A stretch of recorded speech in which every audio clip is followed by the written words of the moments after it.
Dale Rankin, an applied climate scientist with the Climate Studies Group MONO, which is resident in the Department of Physics at the University of the West Indies in Kingston.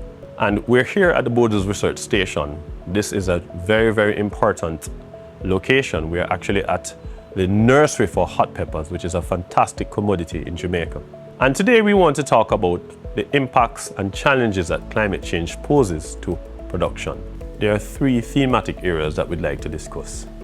The first of which is climate being our context. As a small island developing state, nearly everything that we do is circumscribed by climate.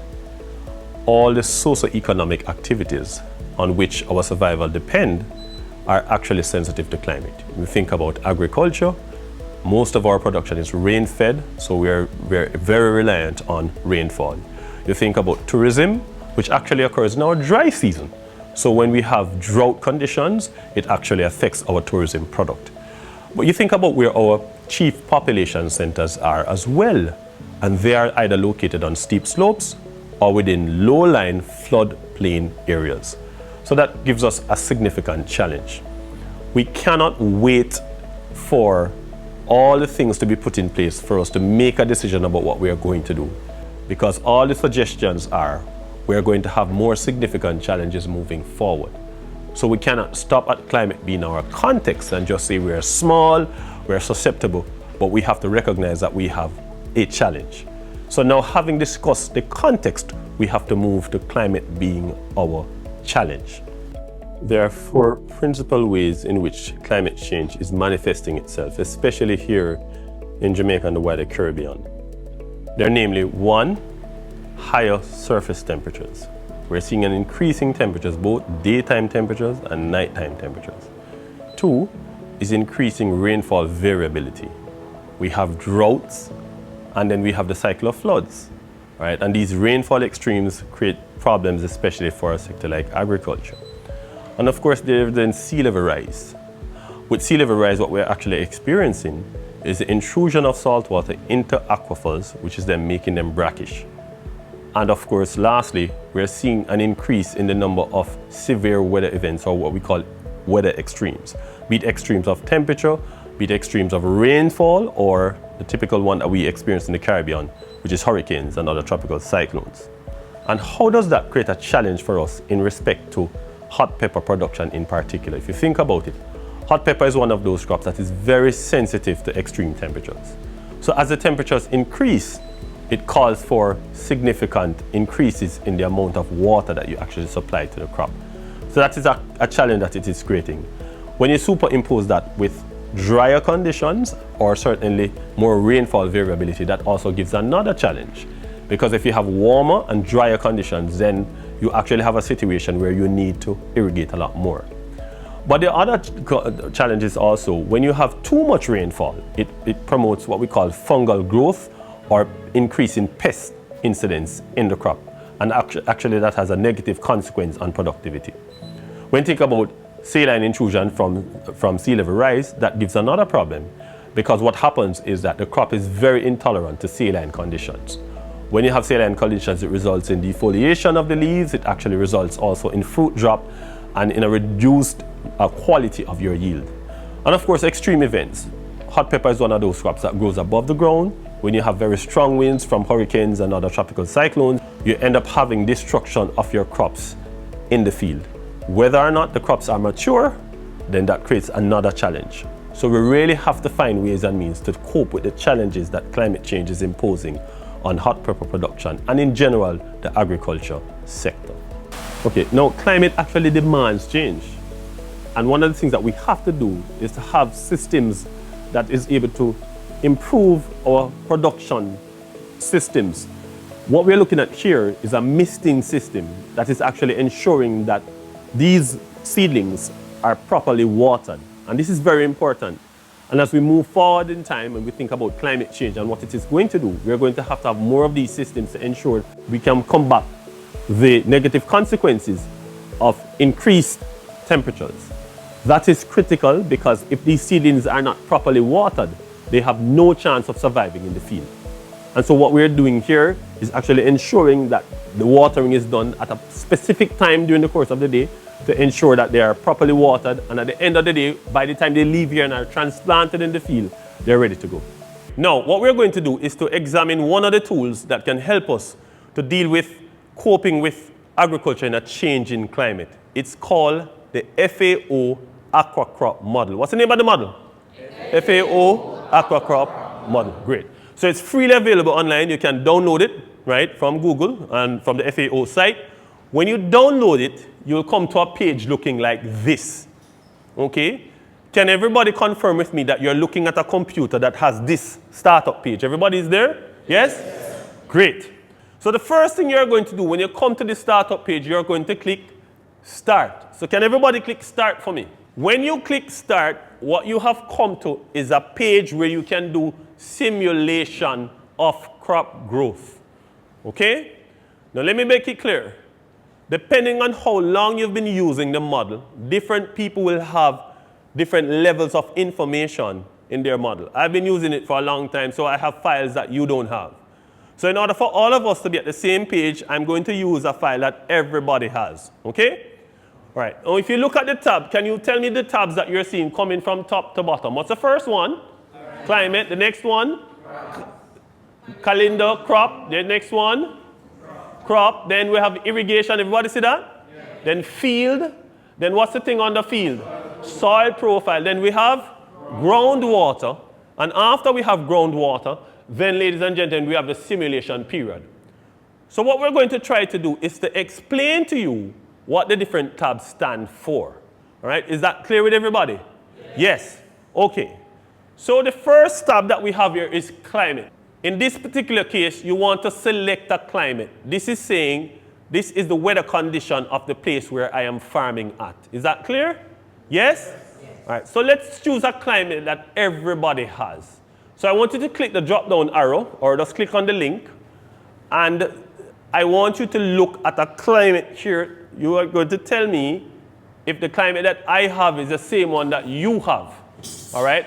There's a climate called BRU for Brussels Daily Climate Data from January 1, 1976. Once you've clicked on it, right, I want you to click Main Menu. When you click Main Menu, it will select the file and bring you back to the main menu. What we're going to do, having selected a climate, and this climate runs from 1976 to 2000 and what? 5. Excellent. So it's quite a bit of data we have there. All right. Next thing what we're going to do now, I want you to select a crop. Let's select a crop, and I want you to tell me which crop you'd like to grow. Right? We have a number of crops here. So when you click on crop, again, click select, and you tell me which crop you'd like to grow. So I want us to click on potato. Are you seeing 2 potato? Yes. Click on potato, GDD. Anybody see GDD there? Yes. Okay, click on potato, GDD. Yes? Or once you click on that, what you click to go back? Yes. Excellent, students. We don't know yet if we have enough water in this climate. So since we don't know if we have enough water, let us not choose to irrigate yet. When we run the model, we'll see if we have to irrigate. Everybody understands? Yes. So let us choose a soil profile. Now, you are the experts. You are the extension officers. What is the best soil to grow Irish potato in? Let's click on the soil profile. And let's click a soil profile. We have sandy loam, we have silt loam, we have silty clay loam. Which one are we using? Sandy loam is the consensus? Sandy loam. Okay, so everybody click on sandy loam for me, please. Once you click on sandy loam, how do you go back to main menu? You click what? Main menu. Very good. Now, what we have here is I want you to click on calendar just above crop. Anybody see calendar just above crop? Yes. Okay. When you click calendar above crop, you must tell the model when you want to plant. Which day do we want to plant? 30th of March? All right. Our friend over says the 30th. So everybody select the 30th of March. Let's just see what happens if we choose the 30th of March, right? We can always change it afterwards. So what we have here, a situation where we have told the model that we are using Brussels. Our farming, we're going to farm on the 30th, right, of March. Do you now recognize, having selected the 30th of March, it is now telling you when the crop is going to mature? Are you seeing that? What date is it telling us? The 11th of what? 11th of July, excellent. We're now going to run the model. Everybody's with me? Yes. All right, so how you run the model? You just click run. Everybody see that? What we're now going to do, we are going to start the simulation. It's going to run from the start to the end. And if you have done it well, you should get a biomass of 6.870. Anybody getting that? What is your yield? All right, look at me now very carefully. Look very carefully here, folks. Are you seeing dry right here, a little thing with an arrow? Yes. Click and change dry to fresh and tell me what yield you get. 25 point what? 321. 25.321. Okay, so listen to what you're going to take the next 5 minutes to do. All right? Without changing anything at all except your soil. We want to see if the soil that we chose is actually the best soil. So don't change anything else. Don't put in any irrigation at all. Everybody's going to choose a different soil. So watch me. Here's how you're going to do it, right? Watch me carefully. You're going to click main menu. Okay, do you see it asking you if you want to save the run or exit? Yeah. All right, don't save the run. If you click save the run, what it would do is create a spreadsheet for you that has all the data from day one, when you plant to day whatever, when you actually harvest, telling you every day how much biomass is accumulating, how much yield is accumulating, how much water you're using, every single thing, every single day. But we don't want to save that yet. We want to save our best run. So you're going to click exit the run. Don't save it. Everybody do that? All right. So all you're going to do now is you're going to go back and click your soil profile. And I want each table to select a different soil profile. And let's see who comes up with the best yield. Remember what we got as a yield a while ago, right? Right? So let's see. I am going to choose a different one. And I'm going to go back to main menu. And I'm going to run and I'm going to see what I get. I don't think anybody is going to be able to beat my yield. But maybe I'm wrong. Oh no. My yield is now down to 18. Anybody get better than 18? I chose loamy sand. What soil profile did you choose? Clay loam? How much did you get? 29.0. You're fresh at 29? Yes. Whoa, that's very good. What soil type did you choose? Very. You did? We got 24.42. 24? That's good. What did you get here? 31. 30. No, there's somebody better. 31. Whoa. So that's the easy part. What's this model called? AquaCrop. What does the aqua stand for? Water. So what we really want to do, we really want to see what effect water has on this yield. All right? So everybody, remember, don't change the soil now. Eh? Remember what we did a while ago was rain-fed production. Remember that? Yeah. So now we're going to do a little bit of irrigation. We're going to go main menu. We're going to hit exit again. So we don't want to save. And here's what you're going to do. This time you're going to click on the irrigation tab. And this time you want to create an irrigation schedule. So you're going to click select irrigation. Everybody select irrigation, select or create. Everybody see that? Now, there are a number of ways that you can do this stuff. Watch me carefully. We're going to do the same thing, all of us. First, make sure we know what we're doing, and then I'll let you loose. If you click create an irrigation schedule, you would have to tell the model when you want to irrigate. So let me show you. If you click irrigation schedule as the default right there, when you click here, first of all, it asks you what kind of irrigation you want to use. Is it sprinkle irrigation, surface irrigation, drip? Which one are we using? Drip. How much percent we're going to cover? 100? Excellent. 100%. Okay. So that is what you call the irrigation method. Now on this, to the right of irrigation method, you see something marked irrigation events. Okay, click irrigation events. Because you have clicked an irrigation schedule, you would now have to tell the model when you're going to irrigate, right? Right? So you can put day 1. If you put day 1 there, it automatically says which day that is, right? Because it is indexing based on when you planted. Everybody see that? Yeah. Yes? So you have day 1, all right? We can get another couple of days, and then we can say day 5, for example, right? But you can change the amount you want to put. You see that? It is putting 15 millimeters each day. But if you want to put a different number, you can do so. Everybody's with me so far? Yes? All right. Remember when we did the simulation first, we saw that there was a lot of gray bars. When you see gray bars, it tells you what? The crop is losing too much water. Okay, everybody remember that. All right. We are assuming that the water is excellent, that there's no salt in the water. That is what this thing stands for over here. All right. And we can add as many events.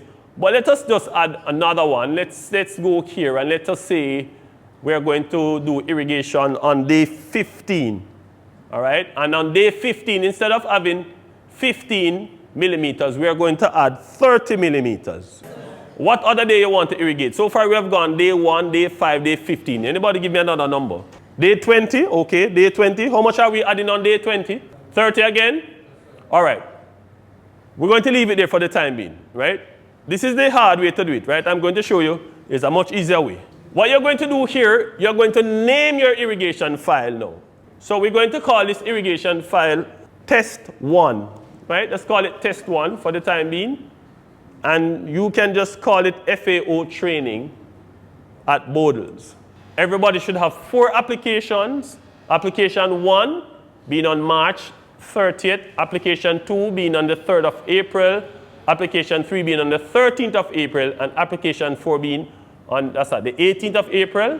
Once you have done that, go down to the middle bottom of the screen and click create. Now, when you go back to your main screen, you should see that it now has something at irrigation. Are you seeing something at irrigation, the same thing that you named it a while ago? Yes. Now I want you to run your model again and see if your yield has improved. My yield has improved a lot.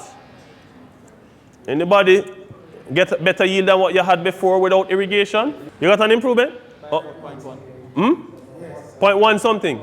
You got an improvement? All right. Now, that what we just did would work, Ms. Hortense, if you are the experienced extension officer and you know exactly which day to put the water. But let us say that you're not as experienced, you're not as brilliant as she is, you're as dunce as I am, and you want the model to help you. What we can do is rather than choosing an irrigation schedule, we can say to the model, do not choose an irrigation schedule. This time what I want you to do is do net irrigation. In other words, once water reaches a certain level, just irrigate back for me. And I don't have to have the headache to go find which day it must do it. Are you with me on that? So let me show you how to do that, right? And that's a little easier. So what you're going to do again, you're going to exit. Because if you look at my simulation here, you see that I still have a lot of gray areas. Are you seeing that? And most of my gray area is towards the end of the crop life. That means the water I was adding at the top didn't help me. Because where the crop really needs the water is towards the end. All right. So I'm going to go back to main menu. Remember, you just click main menu, click exit. And once you do that, go back to irrigation. When you go back to irrigation, I want you to go select irrigation. And this time, click net irrigation requirements. When you click net irrigation requirements, click create irrigation file. I want you to look at the graphic that we have here, folks. Are you seeing this graphic here? Yes. Okay. This is saying raw doesn't mean it's uncooked. Raw means readily available water. Excellent. Now look at what happens when I change the value from 50. Tell me if the reservoir of water here is increasing or decreasing. Look at it carefully. I'm going to reduce it from 50. Tell me what is happening to the water. Is it increasing or decreasing? It is increasing. So when I do this, I'm giving the crop more water. So what I'm saying to the model is do not let my water fall below 31% of water that is readily available to the crop. Everybody sees that? Yes. So that's one quick way to do it, right? I don't know if it's going to work. I don't know if it's going to help me. But I'm just saying I don't have the time. I don't have the knowledge. I'm not as bright as Miss Bedward over there. So what we're going to do this time you're going to call this one net irrigation, all right, or net I. And just to give it some context, put 31%. So you know that it was 31% of readily available water. And if you want to be a little bit descriptive here, for example, you could say net irrigation of 31% of RAW. That's all we're doing right now. Okay, click create now. and run your model again this time and tell me now if you see any improvement. Whoa, I see a marked improvement in mine. Yes. I am gone ahead of everybody now. My yield is now 33. You get 33? How much you got? 33. Look on my graphic now. Do you see that all the gray areas are gone? Yes. All right. Now listen to me carefully now. The farmer comes to you and tells you, you said to the farmer, I did a simulation and I found that if you increase your irrigation, you will get a better yield. But the farmer is going to say to you that I only have a certain amount of water or money. So now he's saying maybe I can't irrigate so frequently. Right? So you now will have to say, all right, let me run some additional simulation, right? And see, maybe I don't have to go down all the way to 30%. Maybe I could go at 40%. And if the drop off in yield is not so great, then you can say, okay, you don't have to irrigate so frequently. You can do X, Y, Z. Does it make sense? Yes. So here's what I want you to do. Everybody write down the yield that you have right now. Right? Write down the yield that you right now and your biomass as well. And I want you to juggle with this. Go back to irrigation again and see if you can increase it from 30 all the way up to, let's say, 45. Right? Everybody just choose a different random number. And let's see, that means you're irrigating less. And if you're irrigating less, let's see what yield value you're going to get. Because the farmer tells you that he doesn't have so much money. You understand? I don't have so much money to buy the water. So you have to use less water. So you are advising the farmer as the extension officer now to say, okay, you don't have to irrigate so frequently. You can go to maybe 40%. So let's do some juggling now and see. So what the training is now doing is now experimenting with the trade-off between irrigation and yield. Because that is really what is going to determine how much money the farmer makes. Is that clear to everybody? Yes. Okay, thank you so very much. Right? We have so many other applications that we can actually use in this model. This is just a tip of the iceberg, but already you've seen the level of intrigue and interest in all our trainees and our wonderful extension officers. Thank you so very much.